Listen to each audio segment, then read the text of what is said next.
수도권 일대에서 오피스텔 등 주택 수백 채를 무자본 갭 투자로 사들인 뒤 100억 원 넘는 전세 보증금을 가로챈 일당이 경찰에 붙잡혔습니다. 100억 원대 전세 사기를 벌인 혐의로 50대 여성 이모 씨를 구속했습니다. 대구에서 전세 사기 피해자가 스스로 목숨을 끊은 일이 뒤늦게 알려졌습니다. 서울 지역에 빌라 경매가 쏟아지고 있습니다. 지난달에는 18년 만에 가장 많은 1,400여 건이 나왔는데 지난 2일 더불어민주당 주도로 전세 사기 특별법 개정안이 국회 본회의에 부의됐습니다. 네, 지금 들으신 내용들 모두 전세 사기와 관련된 내용입니다.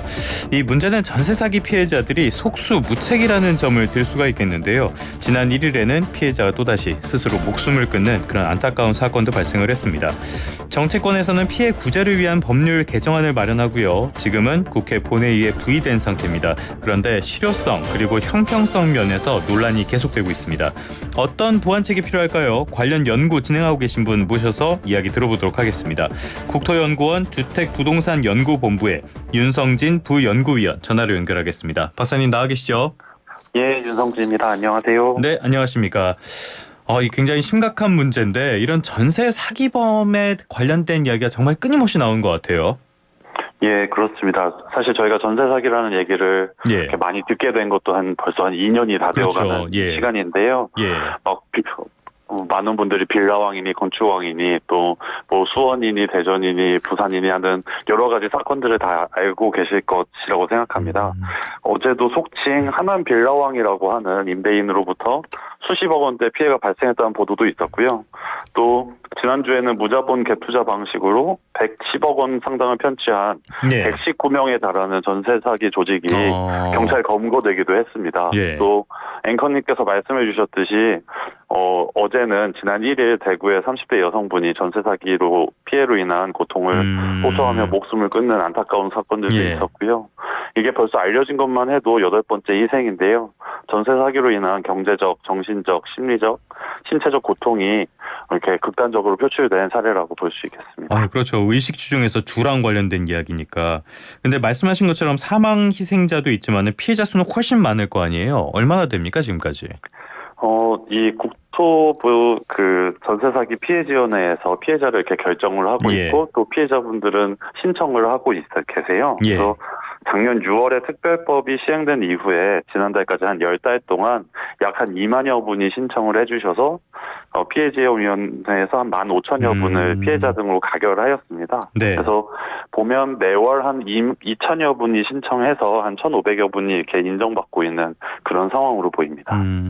그런데 그게 이제 피해 규모가 현실을 제대로 반영하지 못하고 있다 이런 지적도 있잖아요. 이런 것들이 제대로 지금 반영이 되고 있다고 보십니까? 이게 사실 이 피해자를 선정하는 데 나름의 요건들이 있기 때문에 이게 대규모의 뭐 악의성 같은 것들이 입증이 돼야 되고 또 대규모 이미 입증이 되고 하기 때문에 그 요건에 해당하지 않는 경우거나 아니면 뭐 아직은 이 피해가 보증 위반까지 발생하지 않은 경우거나 뭐 이런 경우들도 아직은 없고 이렇게 숫자에 반영되지 않았으니 아마 이게 앞으로도 상당한 부분 이어질 것으로도 보입니다. 그 숫자에 반영되지 않는 문제도 있고요. 그리고 지금 현행법, 전세사기 특별법 이걸로는 구제받기가 어렵다 이런 평가도 나오는데 어떤 점이 좀 부족하다고 보십니까?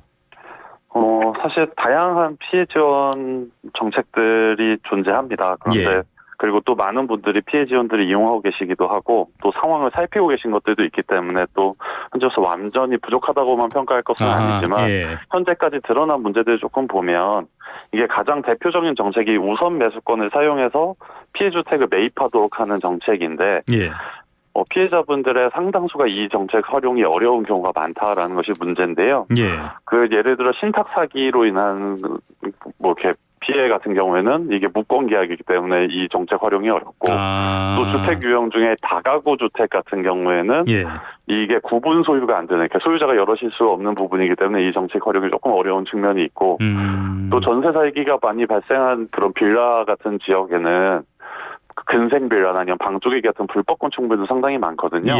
그런데 뭐 이 경우에 이 주택을 매수하게 되면 이행강제금을 피해자가 올려내야 되는 상황이기도 하고 네. 근본적으로는 사실 이런 우선 매수권 활용을 위해서는 추가적인 대출을 일으키거나 자기 자본이 동원되어야 되는데 그것에 대한 거부감이 있거나 또 사정상 어려운 분들도 많습니다. 그래서 예. 피해자분들이 보증금을 못 돌려받는 다는 점에서는 공통되지만 주택 상황도 다양하고 계약 상황도 다양하고 정책 욕구도 되게 다 다르다. 이렇기 예. 때문에 이런 피해 지원들이 이루어지는데 조금의 어려움들이 있는 것 같습니다. 그러니까 전반적인 정책 지원 같은 게 있긴 하지만 다소 부족한 부분도 있다.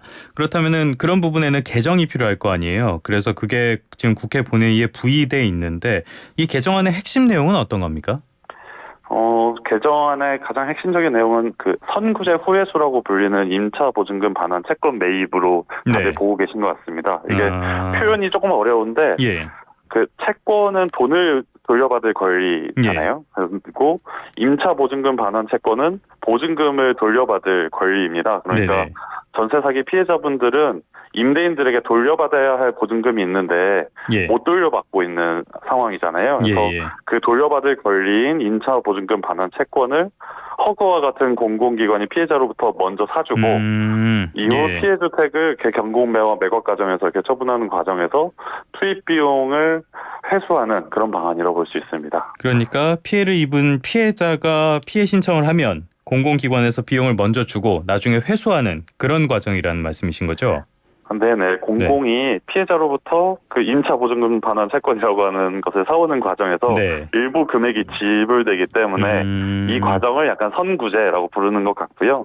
또 이후에 이거를 또 처분 경공매와 매각 과정에서 이렇게 회수하는 과정이 있기 때문에 이걸 후회수라고 부르는 것 같습니다. 그러면은 이런 개정안이 만약에 시행이 된다 그러면은 전세 사기 피해자들 다수가 혜택을 받을 수 있게 되는 건가요? 약간 사실 조금 오해가 있을 수 있는 부분이 이게 선구제 후회수라고 하니까 피해액 전부를 보상하는 것처럼 오해하시는 분들도 있어요. 그러니까 저도 그렇게 봤습니다. 뭐 1억이다 하면 1억을 다 돌려주는 것처럼 되어 있는데 그건 아니다. 사실 그렇지는 않고 그 부분의 일부 또 이렇게 어떻게 보면 좀 제한된 금액을 돌려받게 되는 상황이다. 그러니까 전세 사기를 당하기 이전으로 삶이 다 회복되는 것은 아니지만 그래도 이게 채권 매입 과정에서 일부 돈이 지급되고 있는 부분이기 때문에 아까 말씀드렸던 그런 정책의 좀 사각지대나 이런 거는 좀 보완하는 측면도 있을 수 있다. 이렇게 말씀드리겠습니다. 근데 사실 이게 지금 논란이 좀 많은 상황이잖아요. 가장 논란이 되는 부분이 이 채권 가격을 어떻게 산정할 거냐 그리고 범위를 어떻게 할 것이냐 이 부분이라고 보이는데 이게 개정안에 어떻게 나와 있습니까? 네, 그 문장 그대로 말씀드리면 개정안 제28조의 4에서 규정하고 있는데요. 그 요약하면 두 가지입니다. 첫째는 대통령령이 정하는 방법에 따라 공정한 가치 평가를 거쳐 매입한다. 그래서 그 공정한 가치 평가라는 거가 좀 핵심이 되겠고요. 두 번째는 이때 매입 가격의 하한선을 주택임대차보호법 제8조에 따른 우선 변제를 받을 보증금 비율 이상으로 한다. 그러니까 여기엔 하한선이라는 단어가 조금 그 이해를 도와드릴 수 있을 것 같은데 예를 들어서 설명을 드려볼게요. 그러면 1억의 보증금을 떼인 피해자가 있다고 할 때 이게 선순위 채권이 없고 보증금 회수 가능성이 좀 높은 경우에 뭐 낙찰가나 경매 비용 할인율 이런 것들 반영해서 한 8천만 원 정도로 가치 평가가 이루어졌다고 하면 뭐 그 절차에 대해서는 또 논란이 많습니다만 어쨌든 8천만 원 정도다 하면 8천만 원을 먼저 주고 이후에 그를 공공기관에 회수하고 이런 방식인데 이게 8천만 원이 아니고 앞에 선순위 채권이 많고 보증금을 거의 다 떼이거나 해서 그 받은 채권이 거의 이렇게 그런 경제적 가치가 많이 없다라고 판단되는 경우에도 한 최우선 변제금 정도 수준으로는 매입을 해주는 정책입니다. 그래서 최우선 변제금이 한 서울은 한 5,500 현재 기준 5,500만 원, 뭐 인천 경기는 한 4,800만 원, 그 외 뭐 광시 2,800, 뭐 그 외는 500 요 정도 수준인데요. 그러니까 최소한 한 2,000에서 5,000 정도를 국가가 어느 정도 보전을 해준다라는 측면의 정책으로 이해하시면 되겠습니다. 약간 모호한 부분도 있는 것 같은데 박사님은 이 전반적으로 어떻게 보십니까? 이게 사실 워낙 그 예민해진 상황이라 의견에 좀 조심스럽긴 한데요. 우선 무수한 피해자분들이 장기간 극심한 고통을 겪고 있기 때문에 좀 최소한의 구제가 이루어야 되는 필요성에 대해서는 공감하는 부분이고 또 반대로도 또 상당한 재원이 투입되는 일이기 때문에 이걸 고심하고 있는 부분들도 조금 이해가 되는 부분입니다. 그래서 아마 지난 되게 상당 기간 이러한 고심과 또 논의의 과정들을 거쳐왔다고 생각하는데 예. 사실 이제는 좀 실제 제도를 효과적으로 운영하기 위한 방안에 대해서 좀 같이 논의가 돼야 될 부분이 아닌가라는 것인데 제가 좀 살펴보면 조문이라든지 수행 체계라든지 절차라든지 좀 예. 개선될 여지가 충분히 있거든요. 예. 또 대표적인 것이 좀 짚어주셨던 채권 매입 금액 하한선 조항인데 예. 개정안에 따르면 매입 하한선을 아까 읽어드린 것처럼 주택임대차 보호법에 따르면 보증금의 비율 이렇게 이상으로 하도록 되어 있는데 이 조항에 가보면 이 내용이 조금 없어요. 그래서 조금 혼동을 유발할 수 있는 부분들도 있고 그 외에도 효과적으로 운영하기 위한 여러 논의와 고민이 필요한 상황이다 이렇게 보고 있습니다. 조금 전에 재원 말씀해 주셨는데 이 재원을 마련하는 부분도 논란이 될 것 같아요. 이거 재원을 어떻게 마련하는 겁니까? 네, 재원에 대해서는 사실 재정 규모에 대한 논의도 있고 재원 마련에 대한 논의도 있고 다양한 논의가 있는데요. 그 국토부 입장에서는 이게 한 수조 원이 든다라고도 보는 상황이고 시민사회에서는 5,850억 원이면 된다고 수사한 결과를 보여주기도 하셨고 또 그 재원에 대해서는 이게 주택도시기금을 마련한다. 그러니까 주택도시기금을 통하여 이런 일련의 비용들을 지원할 수 있다고 명시되어 있는데 구체적으로 뭐 재정을 사용하는 것인지 이거에 융자를 쓰는 건지 출자 비율을 어떻게 되는 건지 이런 것들은 아직 뭐 구체적으로 제시된 바는 없는 상황입니다. 제일 중요한 부분이 아직 명확하게 나와 있지가 않네요. 근데 만약에 주택도시기금을 이렇게 지원금으로 활용한다. 이게 적절성이나 아니면 다른 사기 피해자들과의 형평성 이런 문제는 없을까요? 사실 주택도시기금이 주로 청약통장 등을 통해서 조성되고 또 일부는 반환되어야 하는 금액이기 때문에 이거에 대한 비판이 좀 존재하는 것이 사실이고요. 그런데 앞에서 살펴봤듯이 이게 이 금액이 초기에는 대규모 금액이 좀 투자될 수 있는 여지들도 좀 있거든요. 이게 그 선 지출하는 과정에서. 근데 이게 일부 회수하는 측면들도 있기 때문에 여기에서 일부는 기금을 활용하고 또 일부는 정부가 지원하고 구제 성격에 대한 것들은 정부 재정이 들어가고 이런 식으로 아마 구체적인 논의들이 이루어져야 될 것으로 보고 있습니다. 조금 전에 회수 말씀하셨는데 회수율이나 회수 가능성 이 부분에 대해서도 약간 의견이 엇갈리는 것 같아요. 이거는 어떻게 보십니까?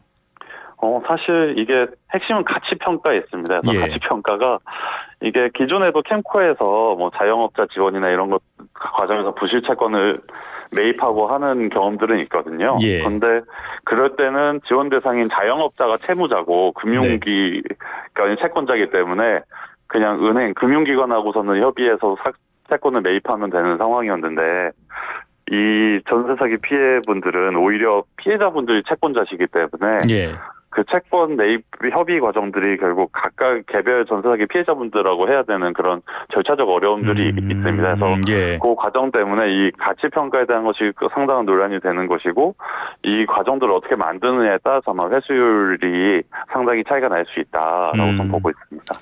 그럼 끝으로 하나 좀 여쭤볼게요. 이게 여야가 아무튼 간에 합의를 해서 처리를 하는 게 가장 좋겠습니다만 아직 부의하고 20여일 정도 시간이 남아있기 때문에 법안의 수정 가능성도 있는 상태거든요. 박사님께서 보시기에 이 부분은 반드시 보완해야 된다. 이런 부분도 있습니까?